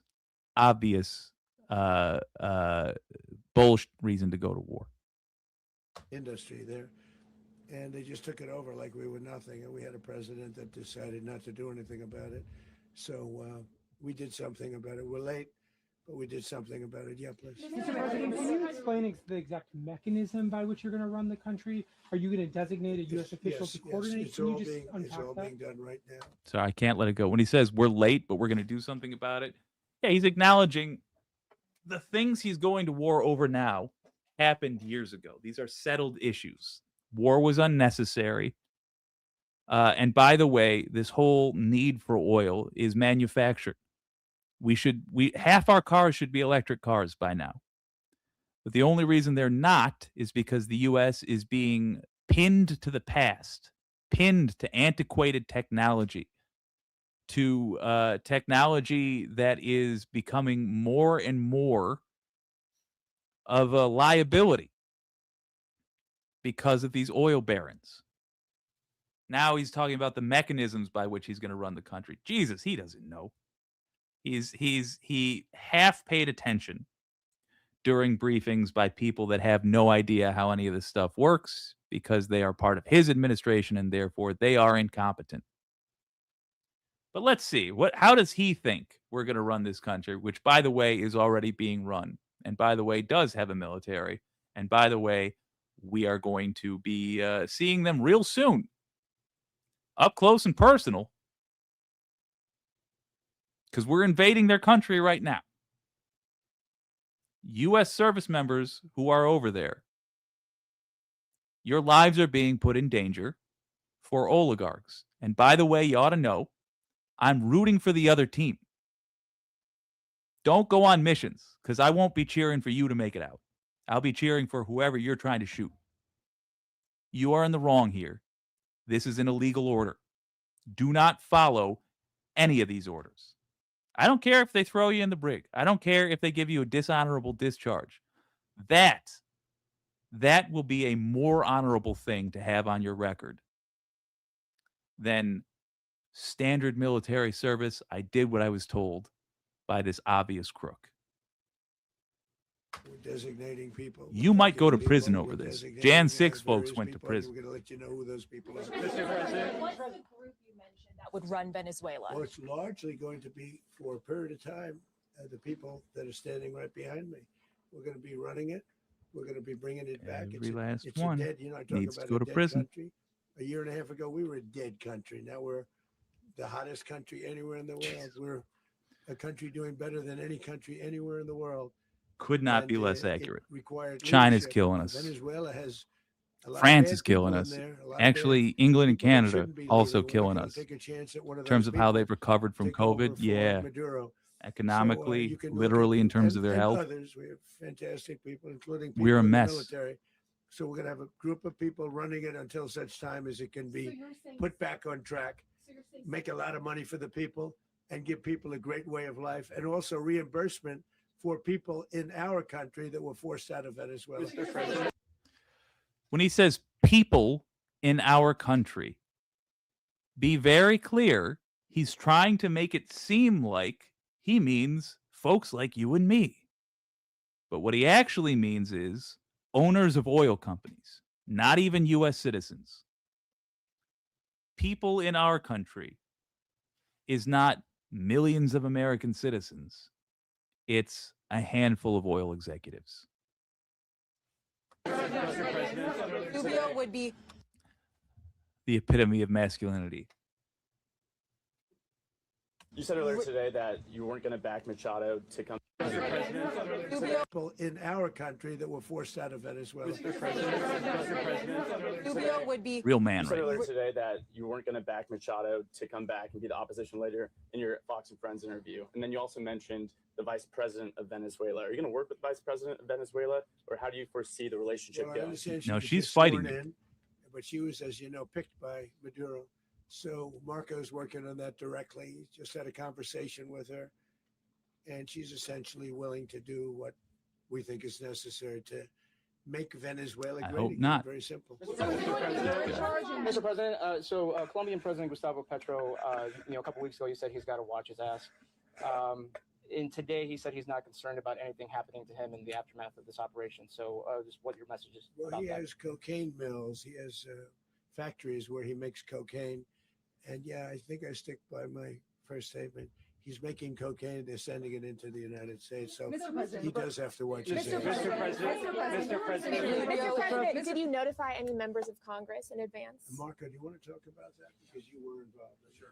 We call members of Congress immediately after. This was not the kind of mission that you can do congressional notification on. It was a trigger-based mission in which conditions had to be met night after night. We watched and monitored that for a number of days. So it's just simply not the kind of mission you can call people and say, hey, we may do this at some point in the next 15 days. But it's largely a law enforcement function. Remember, at the end of the day, at its core, this was an arrest of 2 indicted fugitives of American justice, and the Department of War supported The leader Justice. of a Now, there country, are broader policy implications of a here, sovereign but it's state, just not the kind of mission and that his we can wife. pre-notify because it endangers the mission. This was murder and kidnapping. And he just said, no, we did not tell Congress your has a representatives. tendency to leak. This would not be good. If they leaked, General, I And think it to would have been say maybe you a don't very have different this result. power. But I have to say, they knew It's we were coming ours, at some not point, you know. yours. A lot of ships out there. They Doing sort of things knew like we were this coming. makes it a crime, as it should be.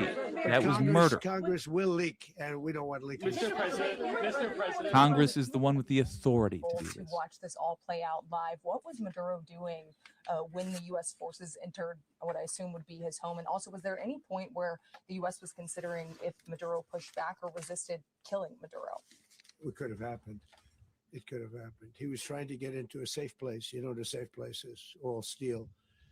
And he wasn't able to make it to the door because our guys were so fast. They went through the opposition so fast. And there was a lot of opposition. You know, people were And wondering, who would do have we get 'em thought by that when you surprise? use Sort of the entire surprised, but they were military to waiting attack for people in the something. dead There of was a lot night, of opposition. you get to them There was a quickly? lot of gunfire. You saw some of it today. But he was trying to get to a safe I heard a lot of place, bombs going which off wasn't safe when because we would have had bombed the that door country blown that up was in peaceful. about 47, I think 47 seconds, they say on average, regardless of how thick the steel First was. ever winner It was a of very thick the door. It was a very FIFA heavy Peace door, but Prize, ladies and he was gentlemen. unable to get to that door. He made it to the door. He was unable to close it. So where's Maduro going to be? Go ahead, Where, finish. where is Maduro going to be in the time being right now? Do you know his exact Well, whereabouts? eventually, ultimately, in the near future, he's going to be brought to New York. And where is he going to be Mr. held? President. Where is he going to be held in New York? Do you know? That's going to be up to the officials that do these things. Mr. President, the U.S. has something of a mixed track record of ousting dictators without necessarily a plan for what comes afterwards. Not with Did me, that though. weigh on your Well, decision that's why we making? had different presidents, but with me, that's not true. With me, we've had a perfect. He didn't track even get record rid of the second in winning. command. We win a lot, and we win. If you look at Soleimani, you look at al-Baghdadi, you look at the Midnight Hammer. He is spiking the Midnight Hammer was football incredible right now. on you wouldn't the have peace in the Middle East. We have 50-yard line, essentially peace in the Middle East because of that. If you right if we before weren't successful with linemen Midnight Hammer, you flatten wouldn't him. have peace in the Middle East. So He with barely me, you've had a lot of- understands where he lot of is or what's victory. You've going had on. only victories. You've had no losses. Yeah. Mr. President, can you, how long do you expect the U.S. to run Venezuela, and how soon do you want the Venezuelan people to hold elections? So I'd like to do it quickly, but it takes a period of time. You know, we're They held rebuilding. elections We have to already. rebuild They the whole elected infrastructure. Maduro. The Is that weeks, infrastructure months, is rotted. years? It's actually very dangerous. It's starting to irrelevant blow up to us territory. Oil is how very they run their dangerous. It's a country. very We do dangerous not thing to have take the out of right ground. to Can kill a lot of people. It fucking has killed a lot of people. change doing their just that. leadership. The infrastructure is Certainly old, not by it's rotted. violence. Much of it is stuff We don't that have put that there right. 25 years ago. And if we decide to go to and war we're with the gonna country, be he replacing doesn't it, get to and decide. we're That's going to not take something a the lot of president money out decides. so that Congress we can does take that. care of the Are country. you saying that Secretary Rubio and Mr. President,